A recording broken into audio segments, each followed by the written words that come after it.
The saga between Nnamdi Kanu, the lead counsel of Nnamdi Kanu, and the Senator Orji Uzor Kalu is not abating at all. In fact, it has taken a different dimension altogether, which clearly shows there's still some different undertone and some hidden agendas here and there that may not be open for all to see.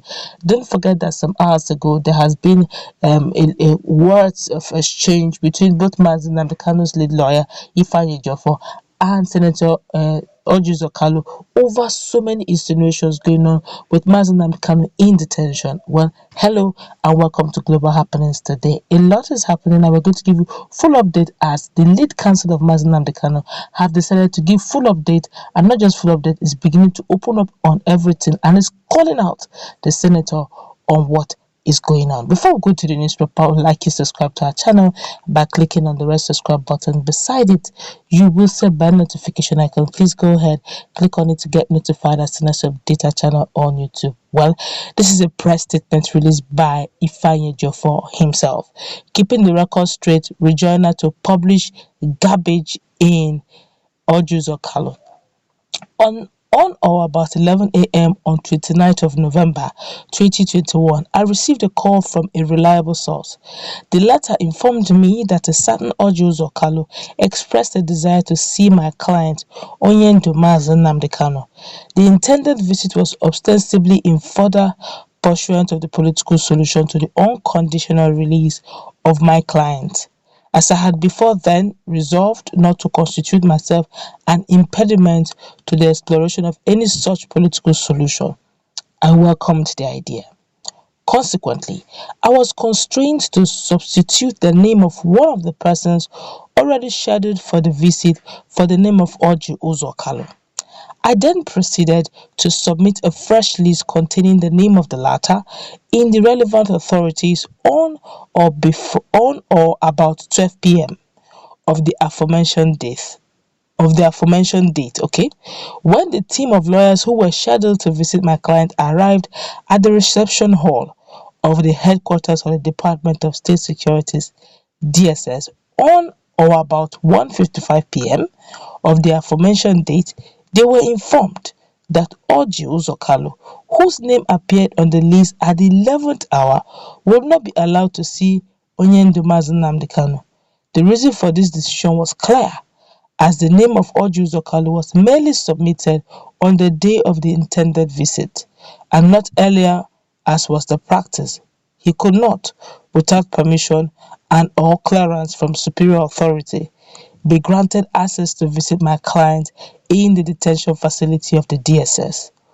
Orji Kalu's hypocritical pretensions was worsened by the fact that he is a politician, and a willy one at that, and is not related to Nnamdi Kanu either by affinity or consanguinity. This position taken by the detaining authority did not come as a surprise, so I thought, long before the 29th November 2021, it consistently and variously denied certain persons of sundry political persuasions and proven elder statesmen access to Nnamdi Kanu in DSS custody. A case in point is that of Dr. Chukwuemeka Ezeife, former governor of Anambra State.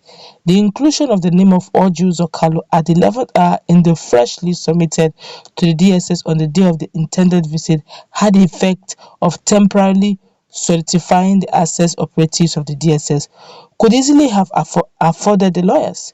So I thought honestly, but there was more to it.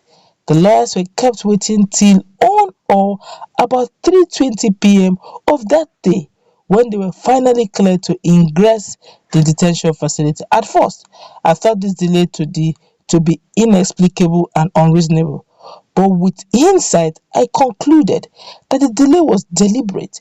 It was occasioned by the fact that Orji Uzor Kalu had earlier arrived at the DSS facility and had gone to visit Nnamdi Kanu at the time the lawyers were literally forced to wait for a pretended reason. I then became convinced that the objection that was taken at the inclusion of the name of Orji Uzor Kalu at the 11th hour in the list of persons scheduled for the visit was a ruse, a small screen, and a deceptive ploy, ingeniously but mischievously contrived to hoodwink us. It had that temporary effect. The pretended reason was designed to keep us waiting while Orji Uzor Kalu had his interaction with Onyendu. The delay of about 2 hours was clearly unjustified.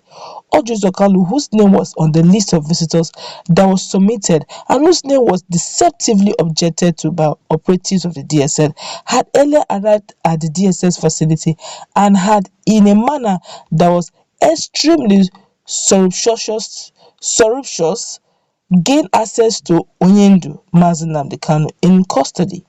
Lawyers that congregated for the visit stared with open mouths when they gained access to Onyendu Nnamdi Kanu and were informed by him that Orji Uzor Kalu had earlier visited him that day. I must note that DSS operatives at the reception hall were not let in on the whole access saga that was granted to Orji Uzor Kalu.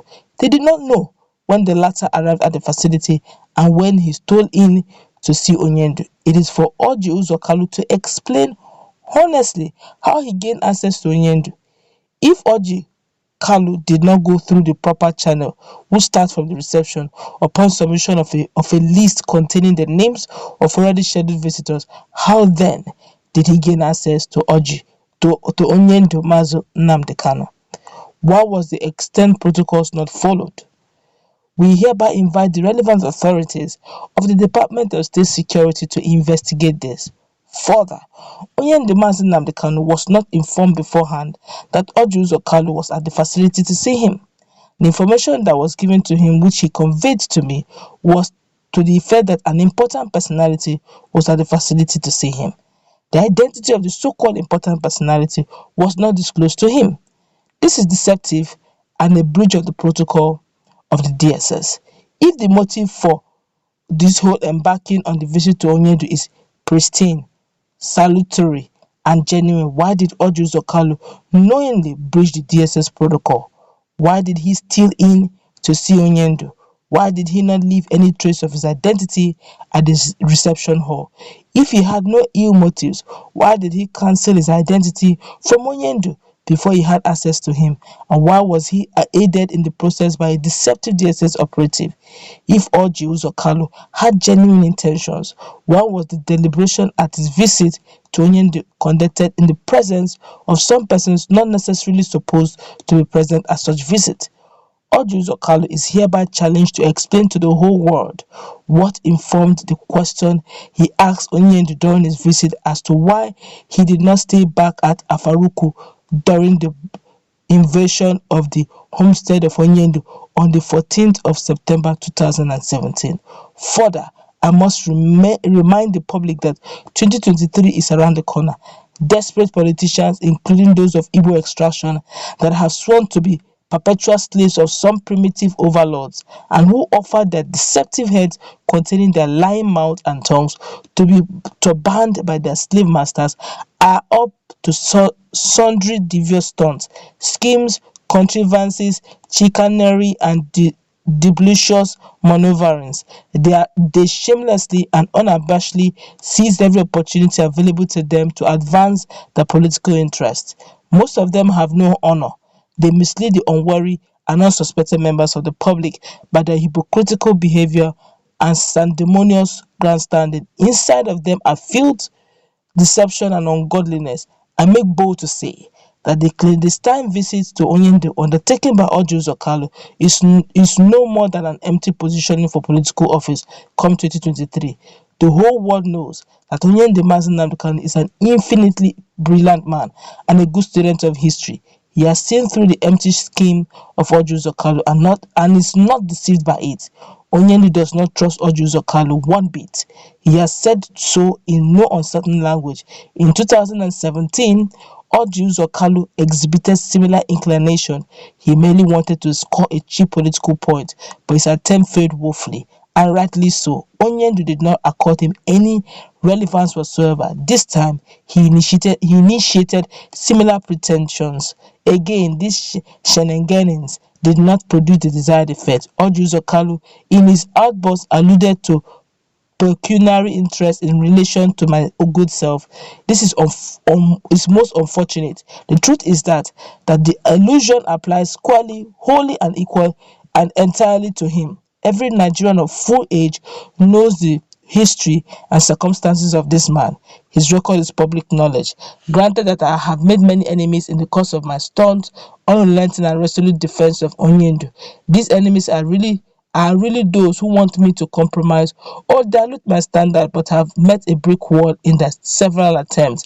I make bold to say that in the course of the defense of Onyendu and in all court cases involving members of IPOB, I have remained resolute, solid as a rock of Gibraltar, unbending, incorruptible, forthright, steadfast, devoted, and dedicated. I owe no one, including Orji Uzor Kalu, any apologies whatsoever for remaining defiant and unrelenting in my defense of Onyendu and members of indigenous people of Biafra, IPOB.